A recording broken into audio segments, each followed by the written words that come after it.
Pada akhirnya, untuk Big Boss minta nomor nyokap gue. Alasannya, dia mau tahu asal-usul gue.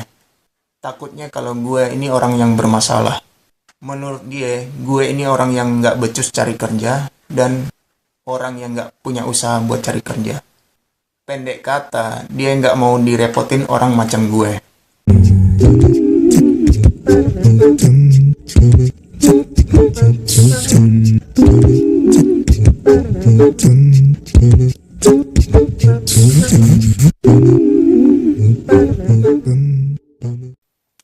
Assalamualaikum, hai guys. Jumpa lagi bersama gue di podcast Alisip deh. Di konten ini gue ngomongin topik di luar politik. Kalau lu perhatiin konten-konten gue ngangkat topik yang campur-campur, ya nggak apa-apa lah itu, nggak masalah lah. Tentang topik politik gue di masa awal-awal gue ngonten, sebelum gue tahu belangnya Jokowi, gue akuin kalau gue salah. Yang namanya kritik itu nggak selamanya harus mengandung solusi.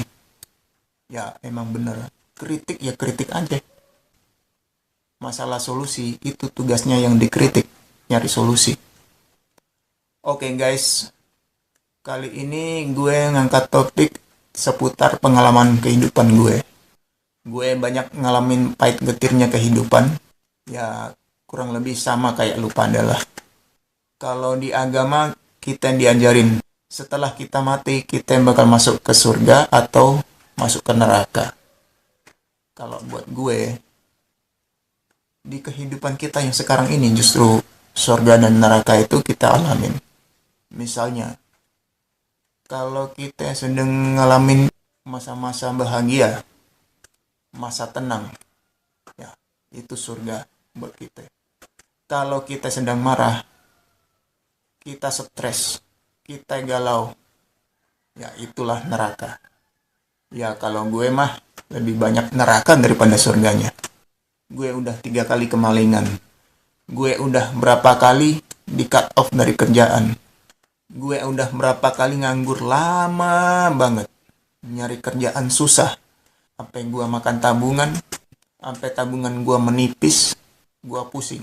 Gue terus mikir, besok gue makan apa? Gue nonton segala macam motivasi. Law of attraction. Di sana bilang kalau gue bisa jadi ini, gue bisa jadi itu. Ada tanda-tanda apalah. Pada akhirnya gue lihat itu cuman bullshit, omong kosong. Apa yang gue dapat pencerahan? Cukup lihat apa yang lu alamin sekarang. Pada dasarnya semua masalah, semua makhluk bisa ngatasin. Di situ gue mulai merasakan ketenangan. Di tengah usaha gue nyari kerjaan, gue ngelamar sini, gue ngelamar sono. Pada akhirnya gue nemu koneksi. Big Boss banyak kenalannya. Nah, di sana gue menemukan titik terang. Untuk Big Boss baik banget sama gue. Gue dipersilakan tiap hari mampir ke rumahnya buat makan. Ya, sambil gue nyari kerja dan gue dicariin kerja sama dia. Singkat cerita, dari Big Boss ini gue diterima kerja di workshop temennya.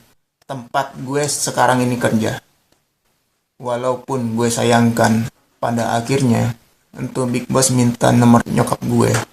Alasannya, dia mau tahu asal-usul gue. Takutnya kalau gue ini orang yang bermasalah.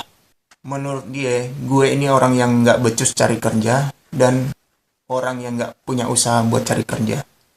Pendek kata, dia gak mau direpotin orang macam gue. Ya, gue sedih ya. Padahal kan gue bukan lagi anak kecil ya. Ya tapi ya udahlah. Gimana pun rasa terima kasih gue nggak akan berkurang. Gue tetap ingat kebaikan dia. Gue tetap ingat jasa dia. Ya kalau dia mikir gue kayak gitu, ya buat gue itu masalah dia. Oke, gue lanjut nih petualangannya. Di kerjaan gue yang sekarang ini, menurut gue besar banget tantangannya. Jadi gue nggak bisa fokus cuma ke satu kerjaan aja. Sementara gue ngerjain satu kerjaan, datang orang lain minta dilayanin. Cukup berat Nah, di situ emosi gue langsung naik. Nggak jarang gue cekcok sama orang gara-gara itu. Dari kejadian demi kejadian, gue renungin akar masalahnya kenapa. Kenapa gue bisa stres? Kalau gue lari, ya balik lagi gue jadi pengangguran. Setelah gue telaah, gue nemu satu akar masalahnya.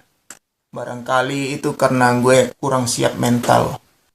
Kalaupun terpaksa gue harus nerima keadaan itu, paling nggak gue kudu dengerin gejolak kemarahan pikiran gue dan membiarkan itu berlalu sampai gue kembali tenang. Kalau gue compare dari masa awal gue kerja sampai masa sekarang ini gue kerja, insya Allah lebih baik yang sekarang ini. Ya paling nggak gue usahain, walaupun suatu saat jebol lagi kayak masa pertama gue kerja.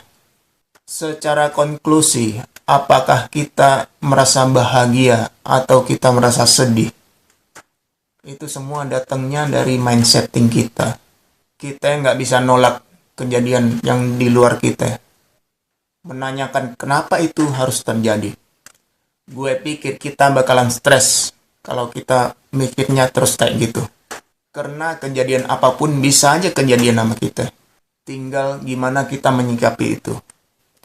At least kita ngusahain gimana supaya pikiran kita tetap tenang.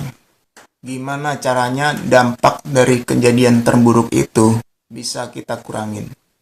Barang-barang yang ninggalin gue, yang dicolong orang, ya buat gue itu cuman masa lalu.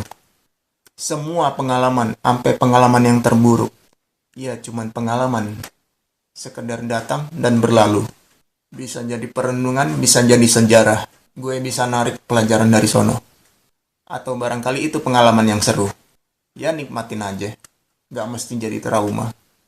Ngomong-ngomong nih konten gak nyampe 10 menit. Ya kalau lu perhatiin emang rata-rata konten gue gak nyampe 10 menit. Ya ngapain maksa sampai 10 menit.